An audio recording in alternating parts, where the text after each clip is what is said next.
só quer dar o seu amor. Cristo ama as criancinhas como são. Cristo ama as criancinhas do jeitinho que elas são. Lá do norte ou do sul, ou cruzando o mar azul, Cristo ama as criancinhas onde estão.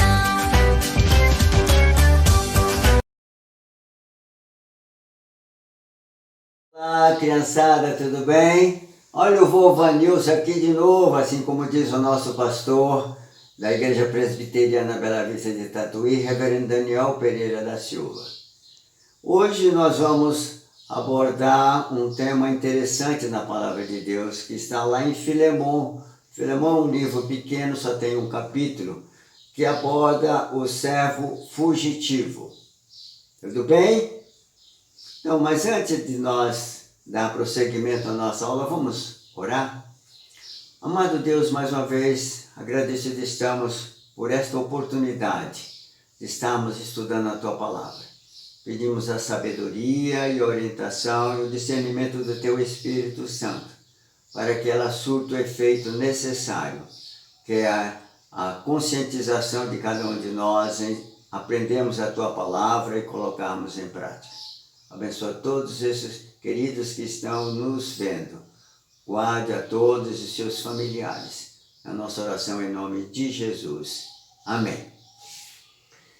Então, o nosso versículo diz o seguinte: não mais como escravo, mas como irmão amado. Filemon, capítulo 1, verso 17. De novo. Não mais como escravo, mas como irmão amado. Filemon 1:16. O tema da nossa lição, como eu falei para vocês, é o servo fugitivo. E ela vai abordar que, assim como nós somos amados por Deus, nós devemos também amar o nosso próximo. No domínio romano ou no Império Romano, ser escravo e ser senhor era coisa comum. Assim também como na igreja evangélica romana, escravos e senhores estavam sempre juntos. Mas o que nós queremos abordar nesta oportunidade é que do senhor, que seu nome era Filemon, e do servo chamado Onésimo, ou do escravo chamado Onésimo. Filemon era cristão, era amigo de Paulo. Filemon era um homem conhecidíssimo em Colossos, creio que participava da igreja de Colossos. Que Paulo, quando estava em Colossos, ele geralmente se hospedava na casa de Filemon. Então, inclusive, Onésimo provavelmente devia conhecê-lo. Mas só que Onésimo não era cristão. Então, conta-se que Onésimo resolveu, segundo alguns comentaristas, tomar posse de alguns bens de Filemon. E ele falou: eu vou fugir, ando aqui trabalhando muito, sofrendo muito, então vou fugir deste local. E assim ele fez. Achou que fugindo poderia ficar livre do seu senhor, o Filemon. Isso nos faz lembrar da história de Jonas. Lembra também que Deus falou para Jonas ir a Nínive e ele resolveu fugir? Filemon tentou fazer a mesma coisa. Só que ele raciocinou e falou: puxa, eu vou para um lugar bem distante. Eu vou pegar um navio aqui e vou para um lugar distante. Que tal? Eu vou para Roma. Roma era o centro do momento, então eu vou lá para Roma. Vou ficar lá, uma cidade grande, e ninguém vai conseguir me encontrar. Acontece que os bens nem sempre duram. Ele já teve que comprar uma passagem. E provavelmente ele deve ter, que era o meio mais rápido da época, os navios. Ele deve ter comprado uma passagem de navio para Roma. E de Colossos a Roma, pelo Mediterrâneo, fica uma distância mais ou menos de 1000 quilômetros. Olha quanta distância. E ele foi para lá, para Roma. E ele ficou em Roma achando que estava usando uma linguagem da criançada numa boa. Acontece que o dinheiro não dura para sempre, né? E ele começou a passar necessidade. Aí ele teve um estalo, provavelmente Onésimo deve ter, ou Filemão, aliás, deve ter falado para Onésimo, que Paulo estava preso em Roma. E ele então começou a procurar por Paulo, porque ele estava passando dificuldade. Nessa época, Paulo estava preso, mas com prisão domiciliar. Então Paulo poderia receber as pessoas na sua casa e não podia sair, né? Mas as pessoas ir lá visitá-lo podia.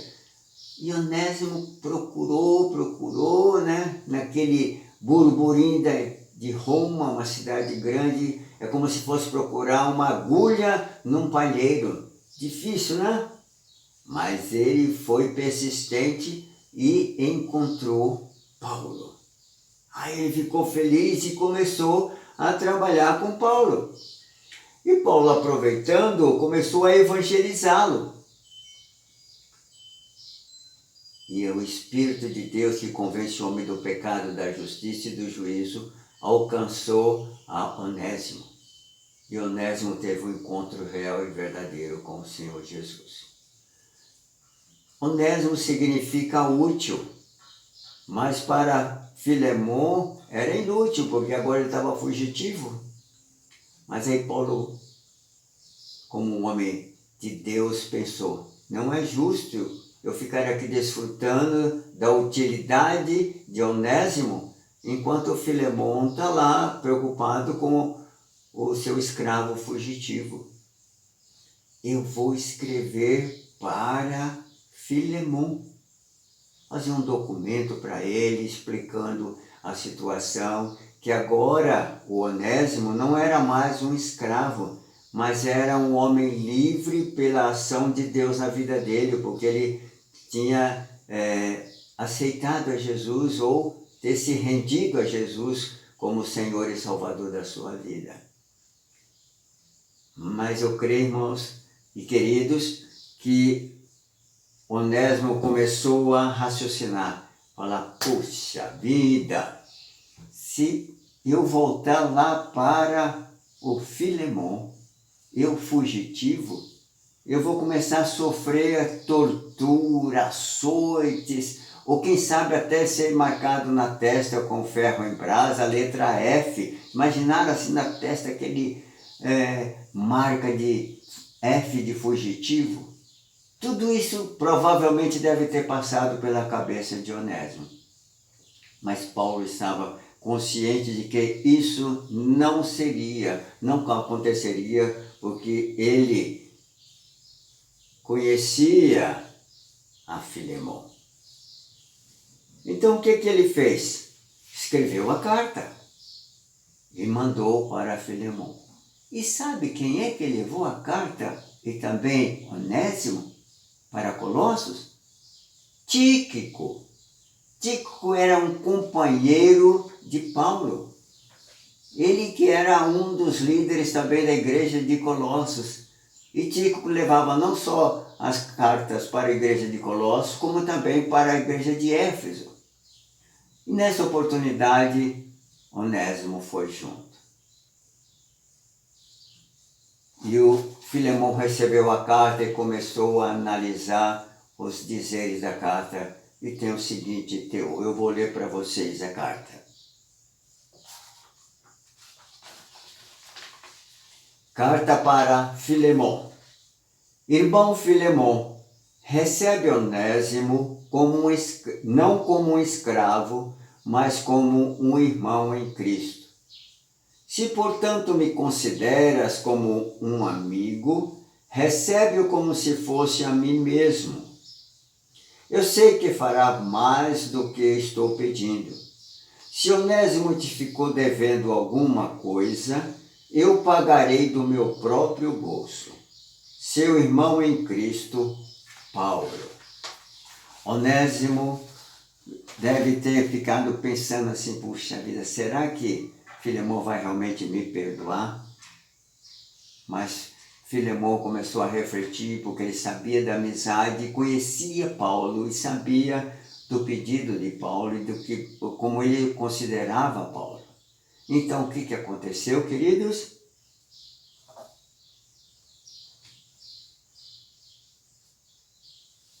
Filemão recebe Onésimo, não só o recebe, mas dá-lhe um abraço, agora não como senhor e escravo, mas como irmãos em Cristo. Temos que colocar em prática, queridos, este perdão. Esta é a realidade do verdadeiro cristão. Amar até aqueles que vos odeiam, o ensinamento de Jesus.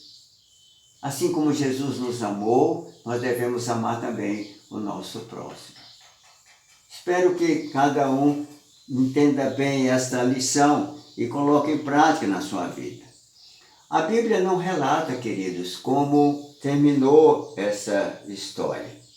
Mas o fato importante é que eles agora não tinham mais um relacionamento de distanciamento de servo-escravo, mas era um relacionamento afetivo de amor cristão. Que Deus nos ajude, que Deus nos oriente e que tenhamos sempre o desejo de colocar em prática os ensinamentos do Senhor Jesus. Tem um cântico que nós aprendemos na PEC, num livro chamado Cântico de Salvação, que diz o seguinte: jamais, jamais, não se lembra Deus, jamais. Todo o pecado foi perdoado, não será lembrado nunca mais. Meu Deus não vê meus pecados nunca mais. Dos pecados perdoados já Deus não se lembra, oh, nunca mais. Louvado seja Deus por esta realidade, que nós tenhamos sempre estas palavras na nossa vida e que saber que Deus não se lembra mais dos nossos pecados, porque todos foram cravados na cruz em Jesus Cristo. E é em nome dele que nós louvamos a Deus por isso. Oremos. Amado Deus, mais uma vez, obrigado pela realidade da tua palavra, que nos exorta a sermos amados uns dos outros, amarmos fraternalmente uns aos outros, e que ajuda-nos, ó Deus, a colocar em prática esses teus ensinamentos. Abençoa cada um desses queridos que está nos vendo neste vídeo, abençoando a eles e todos os seus queridos familiares. É a nossa oração, ó Deus, em o nome do nosso Salvador, Jesus Cristo. Amém. Então, queridos, até uma outra oportunidade. Deus os abençoe.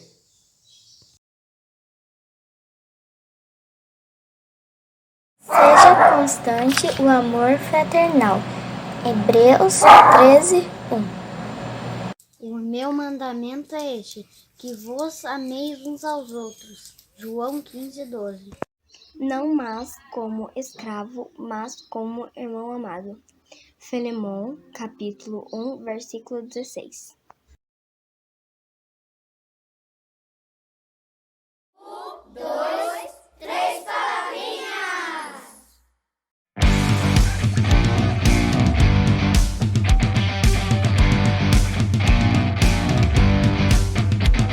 Havia um homenzinho torto, morava numa casa torta, andava num caminho torto, sua vida era torta. Um dia um homenzinho torto, a Bíblia encontrou, e tudo que era torto, Jesus endireitou.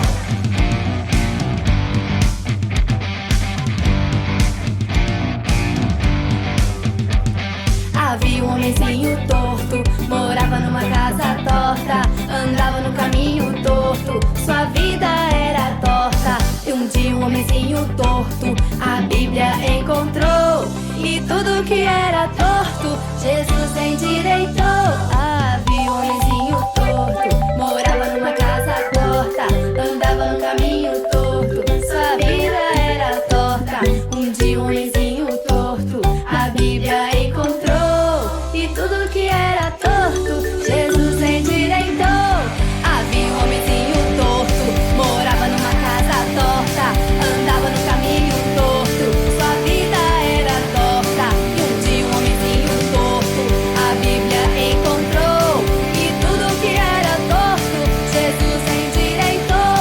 Havia um homenzinho torto, morava numa casa torta, andava no caminho torto, sua vida era torta. E um dia um homenzinho torto, a Bíblia encontrou.